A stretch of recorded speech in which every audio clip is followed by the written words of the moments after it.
Muitos desejam se aproximar de Deus, mas poucos compreendem que essa aproximação não acontece por impulso, e sim por permanência. João 15 não foi escrito para falar de visitas ocasionais a Cristo, mas de uma vida enxertada nele. Permanecei em mim, e eu permanecerei em vós. Não é um convite para um momento de oração isolado, é um chamado para uma rotina de comunhão contínua. Spurgeon dizia: a proximidade com Deus não é fruto de eventos raros, mas de hábitos santos mantidos com fidelidade. No entanto, a fé moderna tenta viver de picos espirituais e ignora a disciplina do cotidiano. Quer sentir Deus, mas evita organizar a vida para estar com Ele.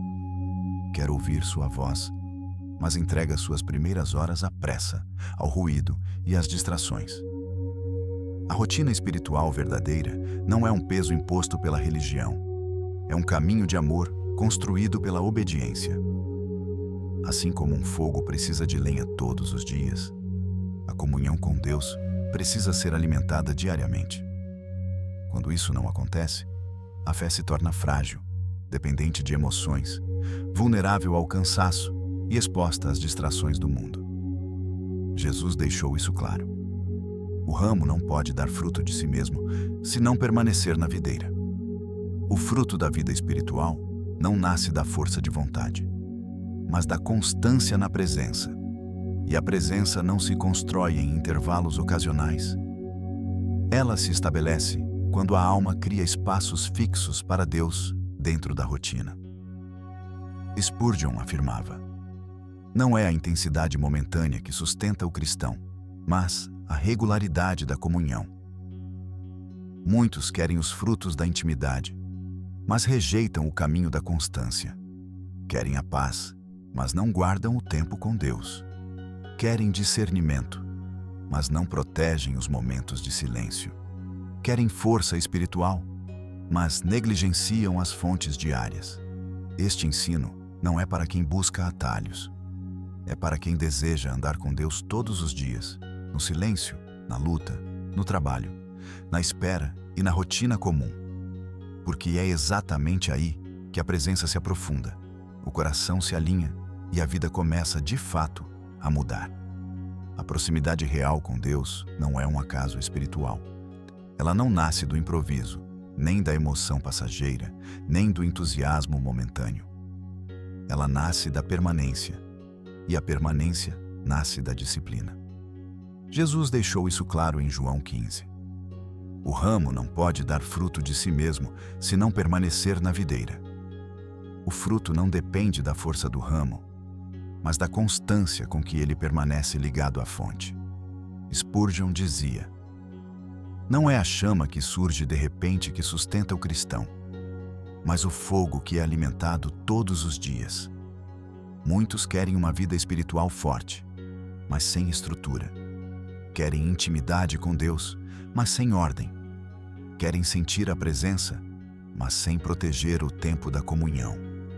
O resultado é uma fé instável, vulnerável ao cansaço, às distrações e às pressões da vida. A disciplina espiritual não é um peso que Deus impõe ao homem. É um cuidado que o homem oferece à sua própria alma. Assim como o corpo precisa de rotina para permanecer saudável, a alma também precisa de ritmos santos para não adoecer espiritualmente. Quando não há rotina, há improviso. E quando tudo vira improviso, Deus sempre fica para depois. A permanência não acontece por sentimento, mas por decisão. Ninguém permanece em Cristo apenas porque sente prazer todos os dias. Há dias de secura, dias de pressa, dias de cansaço, dias de confusão mental. Se a comunhão depender apenas de disposição emocional, ela não sobreviverá à rotina. Por isso, a disciplina entra como um alicerce silencioso. Mesmo quando o coração está fraco, a decisão permanece firme. Spurgeon afirmava: a disciplina espiritual é a cerca que protege a vinha da alma. Sem cerca, a vinha fica vulnerável. Sem proteção, as distrações invadem. Sem limites, o mundo ocupa o espaço que era de Deus. A disciplina define horários, cria prioridades, estabelece ordem, protege o sagrado dentro da rotina comum. A permanência em Cristo também exige regularidade. Não basta buscar a Deus de forma intensa em um dia e esquecê-lo nos outros 6. A vida espiritual não funciona por picos, mas por constância. A seiva não flui aos trancos, ela flui de modo contínuo. E o coração só é transformado quando há convivência contínua com a presença de Deus. Um dos maiores enganos da fé moderna é acreditar que disciplina e vida espiritual são opostas. Muitos dizem, não quero viver uma fé mecânica. Mas disciplina não é mecanização, é organização do amor. Tudo aquilo que alguém ama de verdade, ele protege na agenda. Ele não deixa para depois. Ele cria espaço, ele ajusta a rotina. Ele diz não a outras coisas para garantir o sim principal. A falta de disciplina espiritual não revela apenas preguiça, revela prioridade deslocada. Quando alguém diz que não tem tempo para Deus, na verdade está dizendo que outras coisas ocuparam o lugar que deveria ser dele. Sempre há tempo para aquilo que governa o coração. Sempre há energia para aquilo que é tratado como essencial. Spurgeon dizia, o que não é cultivado no silêncio dificilmente sobreviverá no barulho.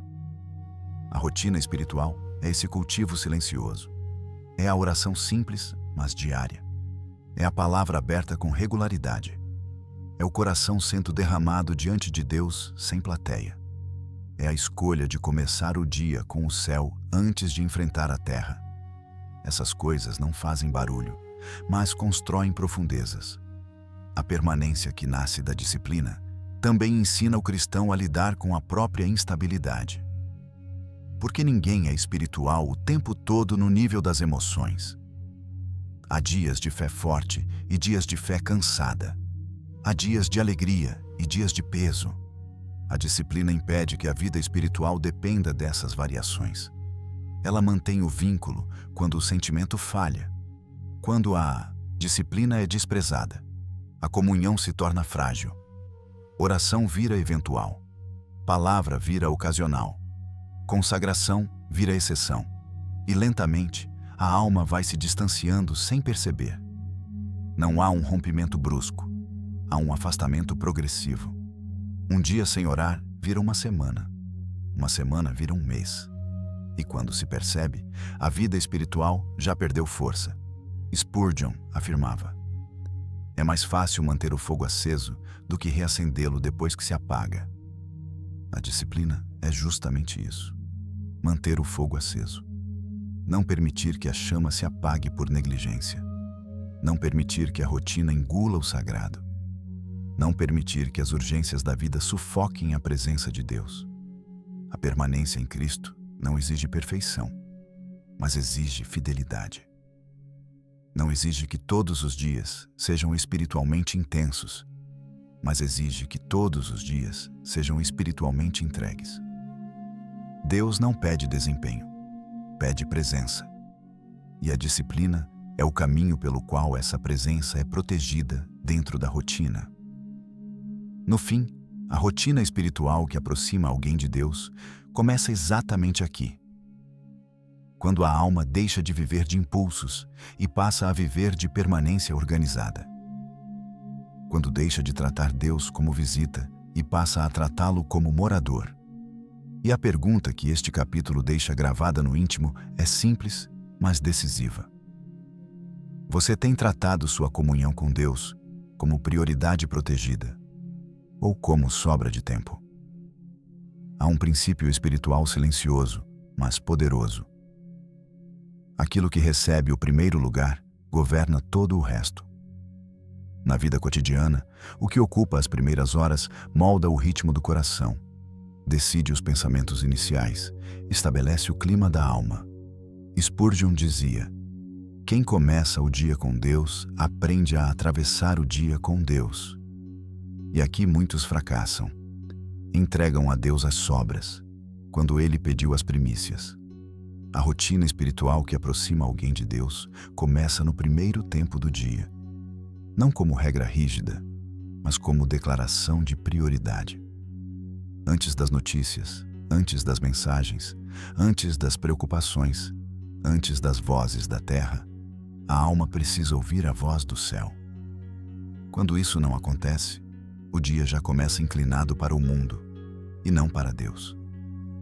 O coração humano é moldável nas primeiras horas. É quando a mente ainda está aberta, quando os afetos ainda estão sendo organizados, quando as decisões ainda não foram contaminadas pelas pressões. Quem começa o dia sem Deus dificilmente consegue encaixá-lo depois com profundidade. Porque a rotina se impõe, as urgências surgem, as distrações se multiplicam. E quando se tenta buscar a Deus mais tarde, muitas vezes já se está cansado demais para permanecer. Spurgeon afirmava: poucas coisas revelam tanto a prioridade espiritual de alguém quanto a forma como ele abre o seu dia. Isso não é legalismo, é realidade espiritual. Tudo aquilo que vem primeiro molda o que vem depois. Se o mundo entra primeiro, ele define o tom. Se Deus entra primeiro, ele governa o restante. O primeiro tempo com Deus não precisa ser longo, mas precisa ser real. Não é a quantidade de palavras que transforma amanhã, mas a verdade do coração. Uma oração sincera, ainda que breve, alinha a alma. Um trecho da palavra, ainda que pequeno, ilumina o caminho. Um momento de silêncio, ainda que curto, limpa a mente. O segredo não está na extensão, mas na entrega. Muitos dizem: minha vida é muito corrida. Mas a verdade é que a vida nunca deixa de ser corrida. Sempre há tarefas, cobranças, pressões, compromissos. Se alguém não aprender a proteger o primeiro tempo agora, nunca protegerá. O problema não é a agenda cheia, é o coração dividido. Porque até nos dias mais difíceis, sempre há alguns minutos de abertura. O que falta muitas vezes é decisão. Spurgeon dizia: a negligência espiritual nunca acontece por acaso, mas por escolha repetida. Ninguém acorda distante de Deus de um dia para o outro. Esse distanciamento é construído por pequenas trocas. Hoje deixei para depois, amanhã também, depois de amanhã virou hábito. Quando se percebe, Deus já não é mais o primeiro a ser consultado, mas o último recurso. O primeiro tempo com Deus também protege a mente. Porque pensamentos precisam ser governados cedo, emoções precisam ser alinhadas cedo, intenções precisam ser colocadas diante do Senhor cedo. Quem deixa a mente solta nas primeiras horas, colhe confusão no restante do dia. Quem consagra cedo, caminha com clareza depois. A palavra de Deus, quando entra cedo, funciona como filtro para tudo o que virá depois. Ela peneira as vozes, ela ajusta os desejos, ela corrige as motivações, ela orienta decisões, ela acalma ansiedades antes que elas cresçam. A oração não muda apenas as circunstâncias, ela muda o modo como se entra nelas. Spurgeon afirmava: o cristão que negligencia a oração cedo dificilmente resistirá ao mundo tarde. A fortaleza do dia é construída nas primeiras horas. As batalhas visíveis da tarde são vencidas no secreto da manhã. Quem não se arma no início, luta desarmado depois. E muitos caem não por falta de fé, mas por falta de preparo espiritual diário. O primeiro tempo com Deus também educa o coração para a dependência. Ele lembra a alma, ainda cedo, que ninguém governa a própria vida, que tudo precisa ser colocado nas mãos do Senhor, que decisões não devem ser tomadas sozinhas, que o dia não pertence aos compromissos, pertence a Deus. E quem aprende isso cedo, vive o restante do dia com menos ansiedade e mais temor. Esse primeiro tempo pode acontecer em diferentes formatos: oração em silêncio, leitura das Escrituras, escuta reverente, um cântico simples, uma entrega sincera. O formato não é o principal. O principal é quem ocupa o lugar de honra. Porque onde Deus é honrado no início, Ele governa até o fim. A rotina espiritual que aproxima alguém de Deus começa quando a alma aprende a dizer: antes de qualquer coisa, eu pertenço ao Senhor. E essa declaração não é feita com palavras apenas, mas com tempo separado, foco oferecido, coração aberto. No fim, o primeiro tempo do dia revela uma verdade simples. Quem é o primeiro a ser ouvido governa a direção do coração. E a pergunta que este capítulo deixa ecoando no íntimo é direta. Quem tem sido o primeiro a falar com você todas as manhãs? Deus ou o mundo? Nenhuma rotina espiritual permanece viva por muito tempo se a palavra de Deus não ocupar o seu centro. É possível ter hábitos religiosos, horários definidos, momentos de oração. Mas, sem a Escritura governando o coração, tudo se torna frágil. Spurgeon dizia: um coração longe da Bíblia nunca permanecerá perto de Deus por muito tempo. A palavra não é apenas um complemento da vida espiritual, ela é o eixo. A rotina que aproxima alguém de Deus não é construída apenas sobre sentimentos, mas sobre verdade. Emoções oscilam, disposições mudam, circunstâncias variam. A palavra, porém, permanece. Ela é o norte quando os ventos mudam. Ela é a âncora quando a alma se agita. Ela é a lâmpada quando o caminho se obscurece. Uma rotina sem escritura é uma rotina sem direção. Muitos leem a Bíblia de forma apressada, como quem cumpre uma tarefa. Abrem, percorrem os olhos rapidamente, fecham e seguem o dia. Mas a palavra não foi dada apenas para ser passada pelos olhos, ela foi dada para organizar a alma. Ela confronta pensamentos tortos, ela desalinha o orgulho, ela corrige afetos, ela devolve o coração ao eixo do reino. Spurgeon afirmava: quando a Bíblia deixa de moldar a mente, o mundo assume esse papel imediatamente. Não existe vazio nesse campo. Ou a palavra governa os pensamentos, ou as vozes do mundo o farão. Notícias, redes, opiniões, pressões, comparações, tudo isso disputa espaço dentro da consciência. E quem não permite que a Escritura reine cedo, será governado por outras narrativas depois. A palavra de Deus precisa ser recebida com permanência, não com consumo rápido. Há textos que precisam ser ruminados, frases que precisam ser repetidas em silêncio. Verdades que necessitam descer lentamente da mente para o coração. Quem trata a Bíblia apenas como fonte de informação, dificilmente experimentará seu poder de transformação. Ler a palavra diariamente não é um ritual vazio, é um ato de rendição. É dizer, todos os dias: hoje não viverei apenas pela minha lógica, mas pela verdade de Deus. Isso protege o coração contra muitas quedas invisíveis. Muitos desvios morais começam como desvios de pensamento. Quando a mente deixa de ser lavada pela palavra, os afetos se contaminam logo depois. Spurgeon dizia: a Bíblia guardada na estante não guarda ninguém do pecado. A palavra precisa estar dentro, ativa, viva, presente. Ela precisa ser lembrada nas decisões. Precisa ecoar nas tentações. Precisa ser recordada nos conflitos. Precisa orientar quando as emoções gritam mais alto que a consciência. A rotina espiritual que aproxima alguém de Deus inclui um compromisso simples, mas transformador. Não passar um dia sequer sem permitir que a palavra fale primeiro e mais alto. Não importa se serão muitos versículos ou poucos. O que importa é que o coração esteja aberto, ensinável, rendido. Jesus não disse: visitai a minha palavra, mas permanecei. E isso também se aplica à Escritura. A palavra também tem o poder de revelar aquilo que precisa ser tratado. Onde há pecado escondido, ela expõe. Onde há orgulho, ela confronta. Onde há engano, ela corrige. Onde há ferida, ela sara.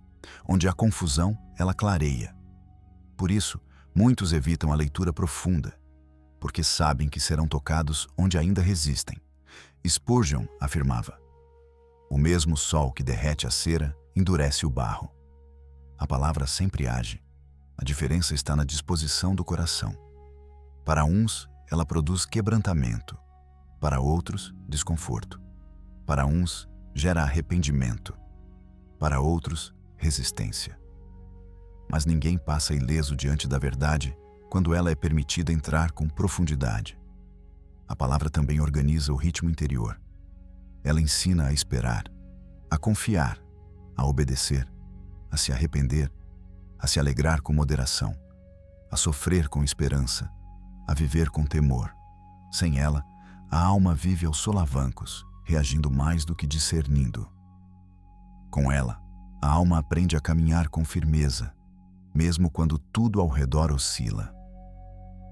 A rotina espiritual se fortalece quando a leitura da palavra deixa de ser uma obrigação e passa a ser fonte de vida. Não porque sempre será prazerosa, mas porque sempre será necessária. Há dias em que a leitura será doce, em outros será seca, em alguns será consoladora, em outros será confrontadora, mas em todos ela será alimento. No fim, a palavra é o lugar onde Deus escolheu falar de forma constante. Quem não valoriza esse lugar terá muita dificuldade em discernir a voz do Senhor no cotidiano. É na Escritura que o coração aprende o tom da voz de Deus. E quando aprende esse tom, reconhece-o em todas as questões da vida. A pergunta que este capítulo deixa gravada no íntimo é inevitável. A palavra de Deus tem organizado os seus pensamentos, ou apenas ocupado um pequeno espaço ocasional na sua rotina? Se a palavra organiza a alma, a oração sustenta a permanência. Não existe rotina espiritual viva sem uma vida de oração real. Pode haver conhecimento, leitura bíblica, disciplina exterior. Mas sem oração, tudo se transforma em estrutura vazia. Spurgeon dizia: a oração é o fôlego da alma. Quando ela para, a vida espiritual começa a sufocar. A comunhão com Deus não sobrevive apenas de informação. Ela precisa de relacionamento. A oração não é um acessório da vida cristã. Ela é o próprio oxigênio da fé. É na oração que a alma confessa sua dependência. É ali que o coração se dobra. É ali que a vontade é alinhada. É ali que o peso é entregue. É ali que a graça é buscada. Quem negligencia a oração pode até continuar caminhando por um tempo, mas logo perceberá que está andando no próprio braço. A rotina que aproxima alguém de Deus não exige orações longas e eloquentes todos os dias, mas exige orações sinceras e constantes. O problema de muitos não é falta de palavras, é falta de verdade. Falam muito, mas se expõem pouco.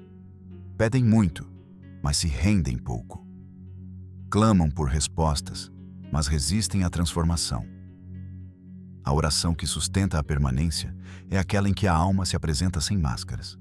Spurgeon afirmava: Deus não se impressiona com o volume da oração, mas com o peso do coração diante dele.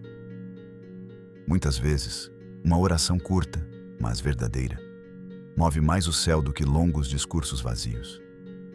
Um gemido sincero, um arrependimento profundo, uma entrega silenciosa. Muitas vezes dizem mais do que palavras bem organizadas. A oração também é o lugar onde a rotina é consagrada. Antes de sair para as batalhas do dia, a alma entra primeiro no secreto. Antes de enfrentar as pressões, enfrenta a si mesma diante de Deus. Antes de responder às vozes da terra, se submete à voz do céu. Quem não faz isso, vive reagindo ao dia. Quem ora primeiro, vive governando o dia espiritualmente. A falta de oração enfraquece a vigilância. E onde a vigilância enfraquece, a tentação encontra espaço. Spurgeon dizia: todo cristão que cai em pecado sério, caiu primeiro de joelhos. Ninguém escorrega de repente para uma queda profunda. Antes disso, houve silêncio na oração, descuido no secreto, distração na comunhão. A queda visível quase sempre é consequência de um afastamento invisível. A oração também mantém o coração sensível. Sem ela, o coração endurece aos poucos.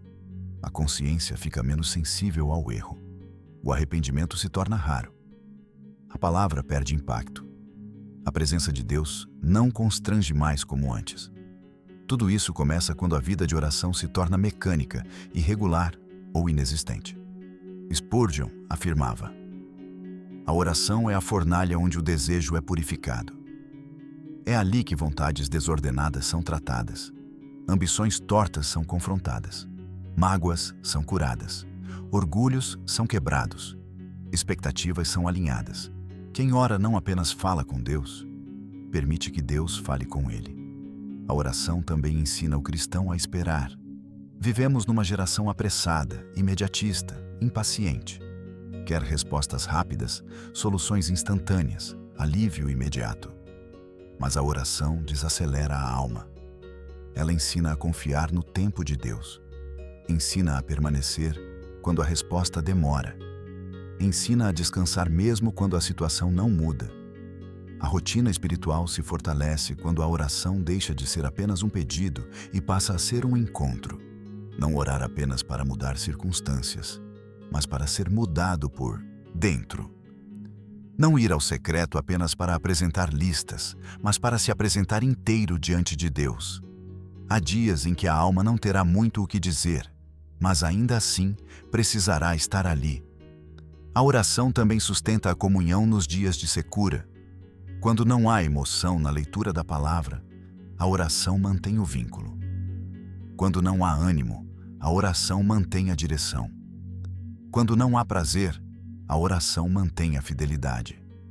Ela é o fio invisível que mantém o coração preso à presença de Deus mesmo quando tudo parece árido. Spurgeon dizia: os santos mais fortes são aqueles que mais tempo passam a sós com Deus. Não porque sejam superiores, mas porque compreenderam onde a força é renovada. O mundo esgota, as pressões esgotam, as lutas esgotam, as pessoas esgotam, mas a presença de Deus restaura. No fim, a oração revela como está o relacionamento com Deus. Onde há intimidade, há diálogo. Onde há amor, há busca. Onde há dependência, há clamor. Onde há orgulho, há silêncio. Onde há rotina vazia, há ausência de secreto. A oração nunca mente sobre o estado da alma.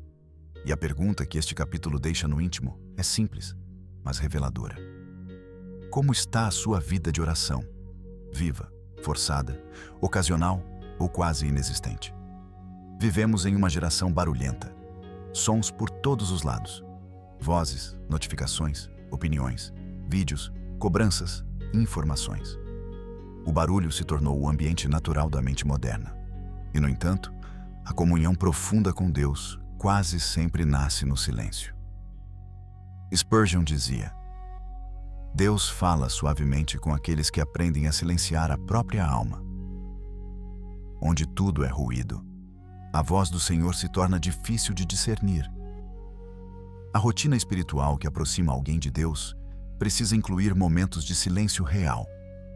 Não apenas a ausência de palavras, mas a suspensão interior do excesso. Silenciar a pressa, silenciar a ansiedade, silenciar a necessidade constante de se defender, explicar, reagir. Porque enquanto a alma está em agitação, ela até pode orar, mas dificilmente escuta.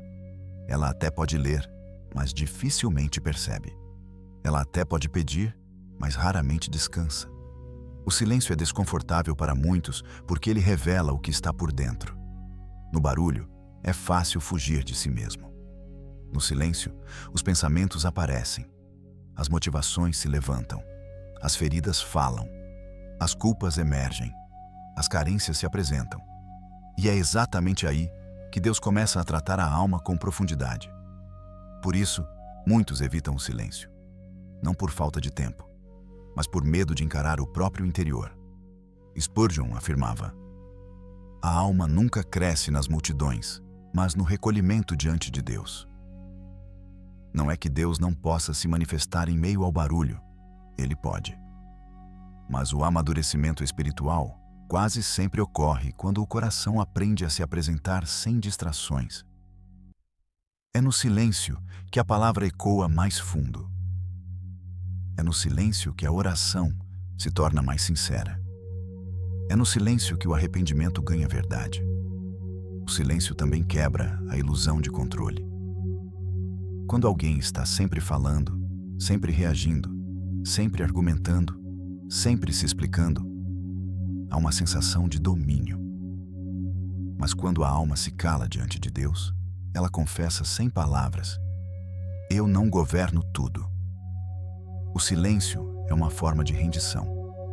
Ele diz, sem discurso, que Deus é maior do que a nossa urgência de explicar tudo.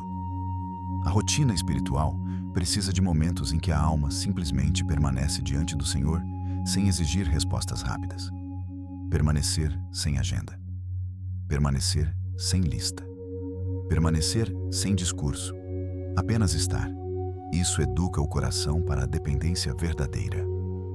Não a dependência do que Deus faz, mas de quem Deus é. Spurgeon dizia: há obras de Deus que só acontecem quando a criatura se cala. Porque enquanto falamos demais, organizamos demais, controlamos demais, a ação do Espírito encontra resistência. O silêncio enfraquece o ego. Ele reduz a necessidade de reconhecimento. Ele diminui a ansiedade por resultados rápidos. Ele coloca a alma na posição de aprendiz, não de protagonista. O silêncio também cura. Muitas dores não são curadas por argumentos, mas por presença. A alma cansada não precisa sempre de explicações, precisa de descanso. E o descanso espiritual nasce quando cessam as guerras interiores, ainda que por alguns minutos. No silêncio, a alma para de lutar consigo mesma. E quando para de lutar, começa a ser restaurada. A rotina sem silêncio se torna uma rotina de ativismo. Muito fazer, pouco ser. Muito falar de Deus, pouco estar com Deus. Muito servir, pouca contemplação. E isso, com o tempo, esgota até os mais fervorosos. Mas quando o silêncio é preservado, até os dias mais pesados encontram respiro. O silêncio também purifica as motivações. Quando a alma está só diante de Deus, sem plateia, sem expectativa de retorno visível, sem aplausos, sem reconhecimento, ela revela o que realmente busca. Se busca a presença, permanecerá. Se busca apenas consolo rápido, se frustrará. Se busca apenas respostas, se inquietará. Mas se busca a Deus por quem Ele é, encontrará descanso. Spurgeon afirmava: é no secreto que Deus separa os que o amam dos que apenas o utilizam. No silêncio, não dá para impressionar, não dá para fingir, não dá para performar. Só resta o coração como ele é. E é ali que o verdadeiro relacionamento com Deus se aprofunda. A rotina espiritual que aproxima alguém de Deus inclui aprender a reduzir o volume do mundo para aumentar a percepção do céu. Inclui desligar algumas vozes para ouvir a voz. Inclui abrir mão, por alguns momentos do dia, de saber tudo, opinar sobre tudo, comentar tudo, reagir a tudo. Porque a alma não foi criada para esse excesso. No silêncio, aprendemos a esperar. Aprendemos a confiar sem controlar. Aprendemos a descansar sem fugir.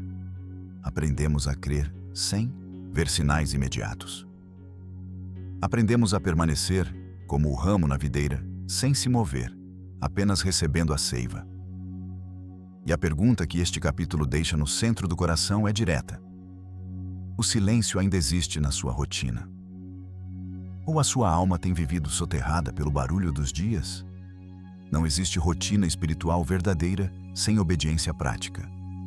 Muitos desejam intimidade com Deus, mas resistem às exigências dessa intimidade. Querem proximidade sem renúncia, comunhão sem submissão, presença sem transformação. Mas Spurgeon dizia: toda desobediência consciente é um afastamento voluntário da presença de Deus. A obediência não cria a salvação, mas protege a comunhão. A rotina que aproxima alguém de Deus não é feita apenas de oração, leitura, silêncio e disciplina. Ela é sustentada por decisões diárias de obedecer quando é difícil, quando dói, quando contraria a vontade própria. Porque intimidade não se constrói apenas no secreto, mas também nas escolhas feitas no claro. Obedecer é uma forma de adoração, muito mais profunda do que palavras, músicas ou emoções. Obediência é dizer com a própria vida: Tu és Senhor, não apenas Salvador. Enquanto alguém escolhe o que deseja obedecer, Cristo ainda não governa plenamente. Onde há governo dividido, a comunhão se torna instável. Spurgeon afirmava: a fé verdadeira nunca questiona se deve obedecer, apenas como obedecer melhor. A alma que vive negociando com a verdade começa, sem perceber, a enfraquecer espiritualmente. Pequenas concessões são aceitas. Pequenos desvios são tolerados. Pequenas desculpas são construídas. E lentamente, a rotina espiritual perde força, sem que a pessoa perceba claramente quando começou. A obediência também revela o nível de amor. Jesus disse em João 15 que quem permanece nele guarda seus mandamentos. Permanência e obediência não caminham separadas. Onde não há desejo de obedecer, não há verdadeira permanência. Pode haver emoção, atividade, até envolvimento religioso, mas não comunhão profunda. A rotina espiritual é fortalecida quando a consciência permanece limpa. E a consciência só permanece limpa quando a obediência é tratada com seriedade. Pecado não confessado cria distância. Desobediência tolerada cria peso. Verdades ignoradas criam endurecimento. Não há como cantar com liberdade quando o coração está carregado. Não há como orar com leveza quando a consciência está inquieta. Spurgeon dizia: antes de pedir novas bênçãos, examine se há antigas obediências pendentes. Muitas orações não encontram resposta não por falta de poder em Deus, mas por resistência no homem. O céu continua aberto, mas o coração está fechado em alguma área. E Deus não força portas. Ele espera que sejam abertas. Obedecer também exige coragem. Em muitos momentos, obedecer significará ficar em minoria. Significará dizer não quando todos dizem sim. Significará abrir mão de vantagens. Significará perder aplausos. Significará parecer estranho. Mas a obediência sempre preserva algo mais valioso do que qualquer aprovação humana: a presença de Deus sem barreiras. A rotina espiritual que aproxima alguém de Deus não é construída em grandes atos heróicos, mas em fidelidades pequenas. Não mentir quando a mentira facilitaria. Perdoar quando a carne quer revidar. Se afastar quando a tentação insiste. Falar a verdade quando o silêncio parece mais confortável. Confiar quando o medo tenta governar. A obediência também protege o coração da hipocrisia. Porque aos poucos, quando alguém ouve a verdade, mas não a pratica, nasce uma fé apenas de discurso. O coração se acostuma a escutar sem obedecer. Aprende a concordar sem se render. Aprende a admirar sem transformar. E isso cria uma fé estéril, com aparência de vida, mas sem fruto real. Spurgeon afirmava: nada enfraquece mais a fé do que ouvir a verdade e recusar-se a praticá-la. A palavra foi dada para ser vivida, não apenas compreendida. Quando ela não é obedecida, ela deixa de produzir vida e passa apenas a acumular conhecimento. E conhecimento sem obediência produz orgulho, não santidade.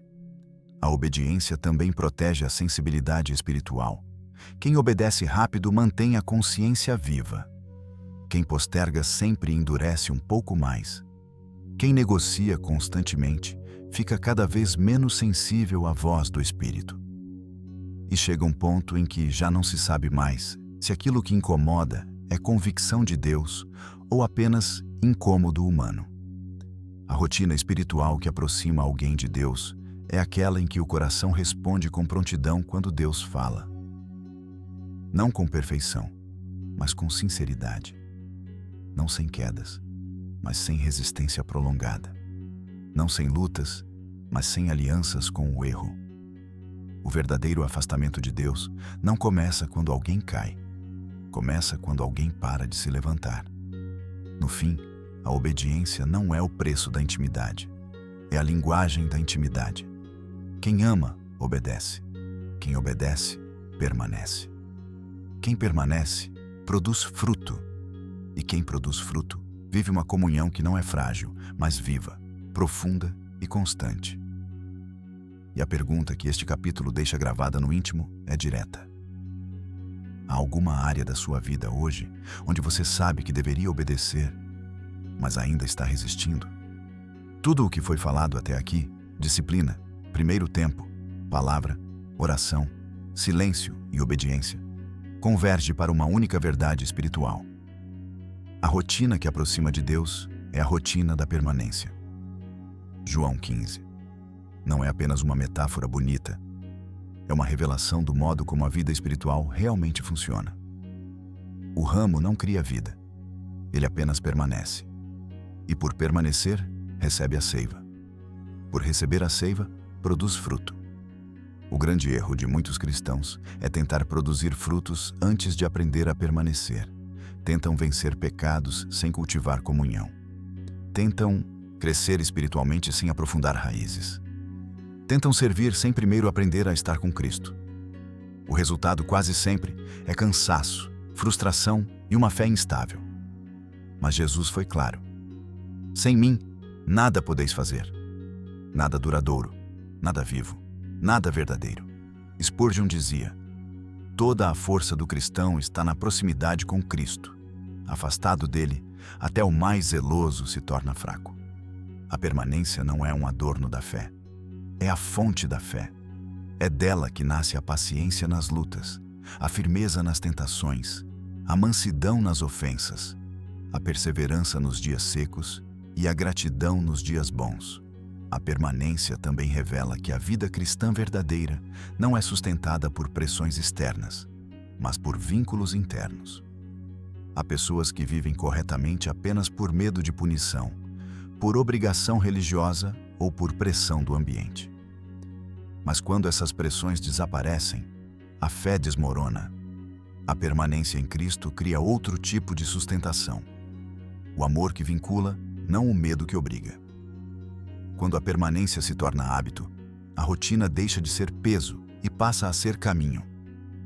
A oração deixa de ser uma tarefa e passa a ser respiração. A palavra deixa de ser um dever e passa a ser alimento. A obediência deixa de ser um fardo e passa a ser expressão de amor. O silêncio deixa de ser desconfortável e passa a ser abrigo. Tudo muda quando a relação com Deus se torna orgânica e não apenas funcional. Spurgeon afirmava: o cristão que anda perto de Deus não precisa ser empurrado para produzir frutos. O fruto nasce naturalmente. O fruto não nasce da força do braço, mas da saúde da raiz. Onde há raiz profunda, há estabilidade. Onde há estabilidade, há crescimento. Onde há crescimento, há fruto. E onde há fruto, Deus é glorificado. A permanência também muda a forma como lidamos com nossas quedas. Quem não permanece costuma abandonar tudo quando cai. Mas quem permanece aprende a correr de volta para Cristo. Não se afasta por vergonha. Se aproxima por arrependimento. Não se isola por culpa, se lança na graça. Não se perde no erro, se reencontra no perdão. Permanecer não é não cair, é nunca aceitar ficar longe quando se cai. A rotina espiritual que aproxima de Deus não promete uma vida sem lutas, mas garante uma vida acompanhada. E há uma diferença infinita entre lutar sozinho e lutar na presença de Cristo. Há dores que se tornam menos destrutivas quando são atravessadas com Ele. Há perdas que não destroem quando são vividas com Ele. Há processos que não esmagam quando são conduzidos por Ele. Spurgeon dizia: a presença de Cristo não muda todas as circunstâncias, mas muda completamente o homem dentro delas. E esse é o maior milagre da permanência. O mundo pode continuar difícil, mas o coração não é mais o mesmo. A luta pode continuar, mas a alma não luta sozinha. A noite pode ser longa, mas a esperança não se apaga. A permanência também redefine o sentido da vida. Quem permanece em Cristo deixa de viver apenas para sobreviver. Começa a viver para frutificar. Deixa de viver em função apenas do que precisa resolver. Passa a viver em função da glória de Deus, manifestada em cada pequeno detalhe do cotidiano. A mesa se torna altar. O trabalho se torna campo de missão. O lar se torna lugar de graça. A dor se torna escola. A espera se torna confiança. No fim, a rotina espiritual que aproxima de Deus não é construída por grandes feitos públicos, mas por pequenas fidelidades invisíveis. Ninguém aplaude quem ora em secreto. Ninguém celebra quem resiste à tentação em silêncio. Ninguém vê quem chora sozinho diante de Deus. Mas é exatamente nesses lugares escondidos que o coração é moldado, o caráter é purificado e a intimidade com Cristo é aprofundada. Spurgeon afirmava: Deus constrói seus servos no oculto antes de usá-los no visível. E por isso, toda a rotina espiritual verdadeira é uma construção silenciosa, lenta, profunda, real, sem plateia, sem atalhos, sem espetáculo, apenas permanência.